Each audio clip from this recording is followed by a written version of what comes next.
ICC T20 world cup లో ఇదొక important phase లోకి ఎంటర్ అయిపోయింది. It's time for super eights. And ఈ రోజు ఇండియా సూపర్ ఎయిట్స్ లో ఫస్ట్ మ్యాచ్ ఆడబోతోంది, అది కూడా ఆఫ్ఘనిస్తాన్ తో. మరి ఈ మ్యాచ్ ఎలా ఉండబోతుందో తెలుసుకుందాం. మనతో పాటు క్రికెట్ అనలిస్ట్ వెంకటేష్ గారు ఉన్నారు. Hi sir. సో ఫస్ట్లీ మనం పాత రికార్డ్స్ చూసుకుంటే ఇండియాకి అన్ని ఫేవర్ గానే ఉన్నాయి, కానీ ఆఫ్ఘనిస్తాన్ లాంటి టీం న్యూజిలాండ్ అంత పెద్ద దెబ్బ కొడుతుందని ఎవరు ఊహించాలి. సో ఈ రోజు ఆఫ్ఘనిస్తాన్ ఎలాంటి షాక్ ఇచ్చే ఛాన్స్ ఉందంటారు? షాక్ ఇవ్వగల కేపబిలిటీ వాళ్ళకి ఖచ్చితంగా ఉంది. ముఖ్యంగా వాళ్ళ బౌలింగ్ చాలా స్ట్రాంగ్గా ఉంది, స్పిన్ బౌలింగ్లో వాళ్ళు చాలా స్ట్రాంగ్. కాబట్టి ఆ టీం ఖచ్చితంగా మనకి ఆ షాక్ ఇవ్వగల ఎబిలిటీ వాళ్ళకు ఉన్నది.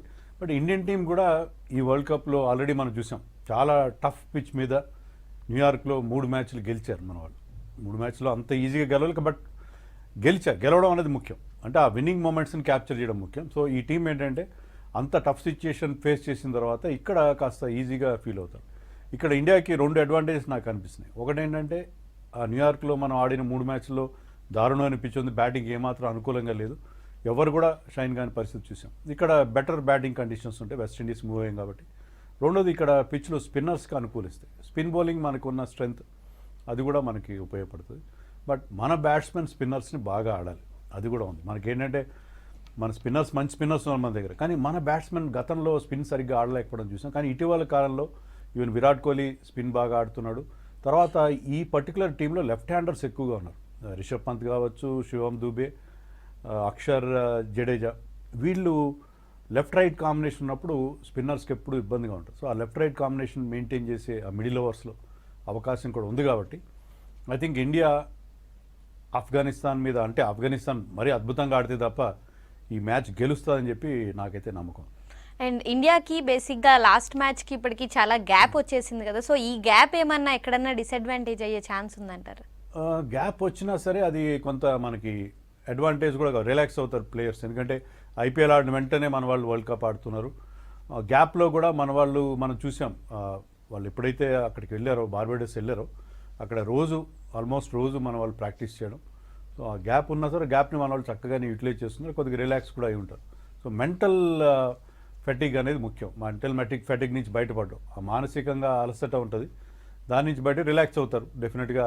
అక్కడ ముఖ్యంగా వెస్టిండీస్లో అక్కడ టూరిస్ట్ ప్లేస్లు అవన్నీ కూడా చాలా బాగుంటాయి, చూడడానికి సీనిక్ బ్యూటీ ఉంటాయి. సో అక్కడ బీచ్లు ఉంటాయి, అన్నీ ఉంటాయి. సో అక్కడ మన వాళ్ళు రిలాక్స్ అయి ఉంటారు, ఒక రిలాక్స్డ్ ఫ్రేమ్ ఆఫ్ మైండ్లో ఉంటారని అనుకోవాలి. మనం ఆ రకంగా పాజిటివ్గా తీసుకుందాం ఆ గ్యాప్ని.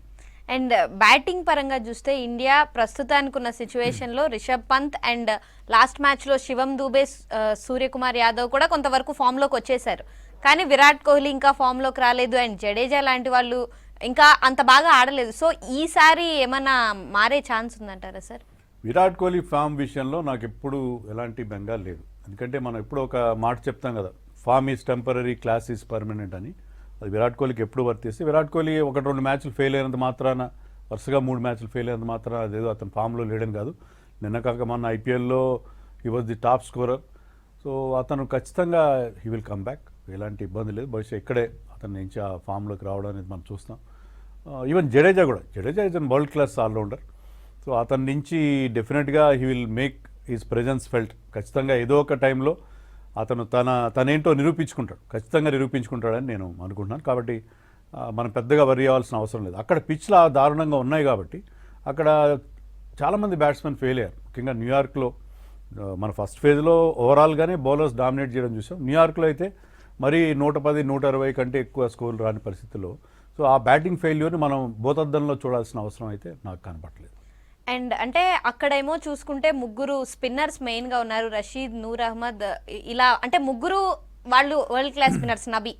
అండ్ ఇక్కడ చూసుకుంటే మనకి జడేజా, అక్షర్ పటేల్ కనిపిస్తున్నారు. అండ్ ఈ రోజు శివం దూబేని స్పిన్నర్గా యూజ్ చేస్తారా, లేదా కుల్దీప్ యాదవ్ని తీసుకొచ్చే ఛాన్స్? కుల్దీప్ యాదవ్ని తీసుకొస్తారు, గ్యారంటీగా కుల్దీప్ యాదవ్ని తీసుకొస్తారు. ఎందుకంటే అక్కడ పిచ్ల మీద స్పిన్నర్స్ రాణించడం చూసాం మనం. ఈరోజు జరుగుతున్న మ్యాచ్లు అన్నింటిలో మనం చూస్తుంది ఏంటంటే స్పిన్నర్స్ అక్కడ రాణించడం అనేది ఖచ్చితంగా ఉంటుంది. సో కుల్దీప్ యాదవ్ వస్తాడు.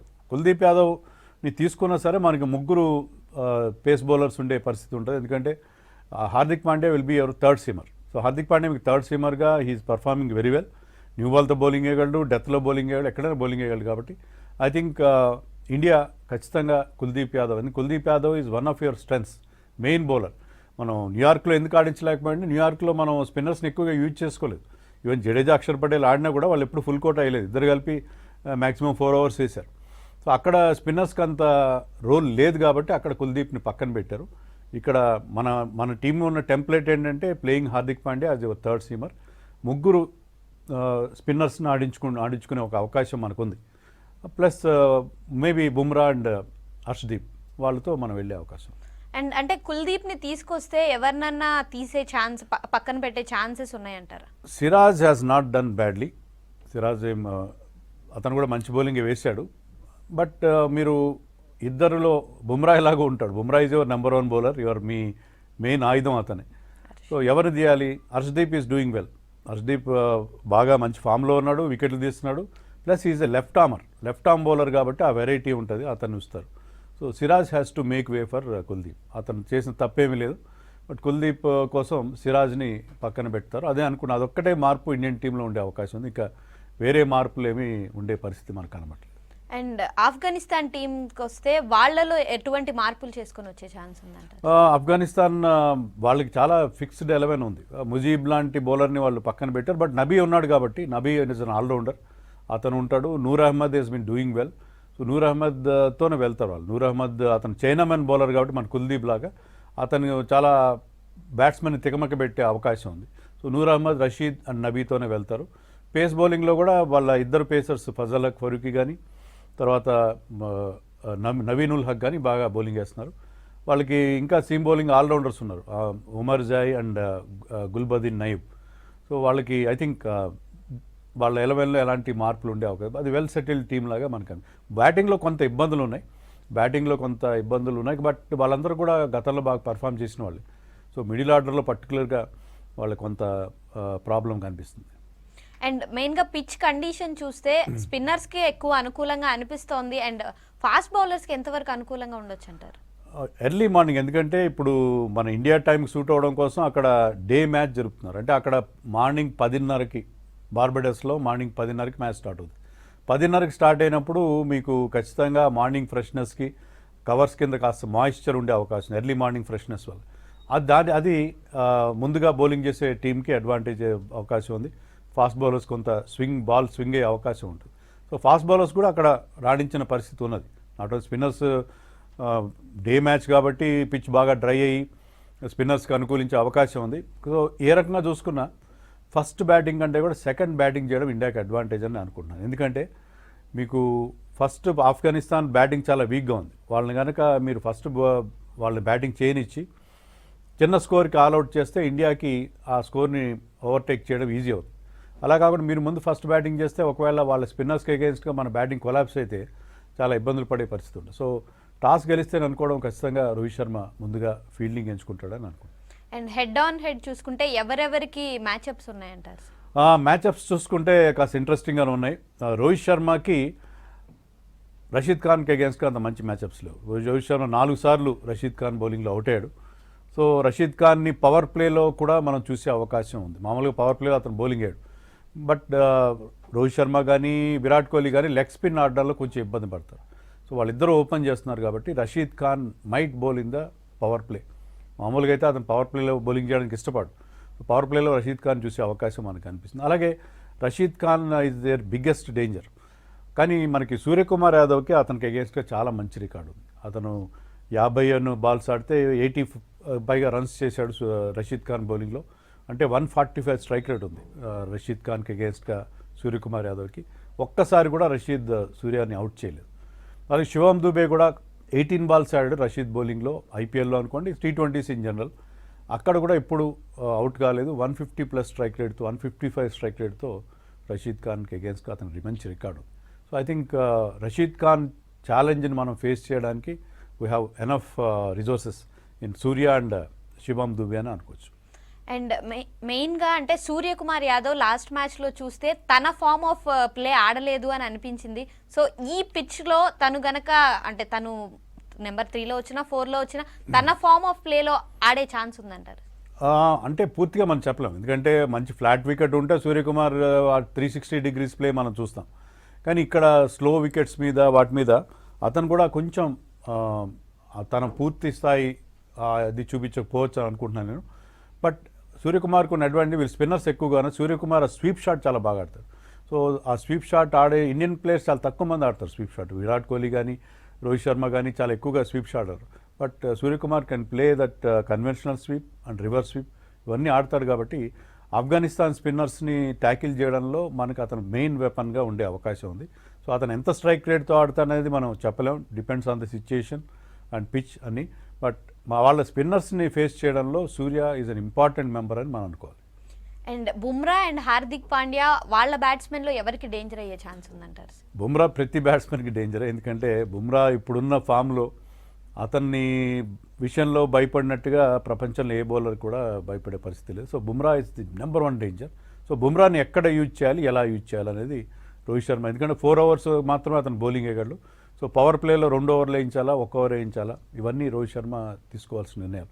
ఎందుకంటే మనం చూసాం వెస్టిండీస్ వాళ్ళ లెఫ్ట్ ఆర్మ్ స్పిన్నర్ అకీల్ హుస్సేన్ని వాళ్ళు పవర్ ప్లేలో చాలా ఎఫెక్టివ్గా యూజ్ చేస్తారు. అలాగే మనం అక్షర్ పటేల్ కూడా యూజ్ చేసుకునే అవకాశం ఉంది. అక్షర్ పటేల్ పవర్ ప్లేలో యూజ్ చేసుకుని, ఎందుకంటే ఎక్కువ రైట్ హ్యాండర్సే ఉన్నారు ఆఫ్ఘనిస్తాన్. సో బుమ్రా పవర్ ప్లేలో 1 ఓవర్ వేయించి మిడిల్ ఫేజ్లో 1, తర్వాత డెత్లో 2 ఓవర్లు ఆ రకంగా వాడుకోవాలి. ఇక్కడైతే ఒక పార్ట్నర్షిప్ బ్రేక్ చేయడానికి అవసరం ఉంటుందో అక్కడ బుమ్రాని కనుక చూస్తే, because is your go to bowler.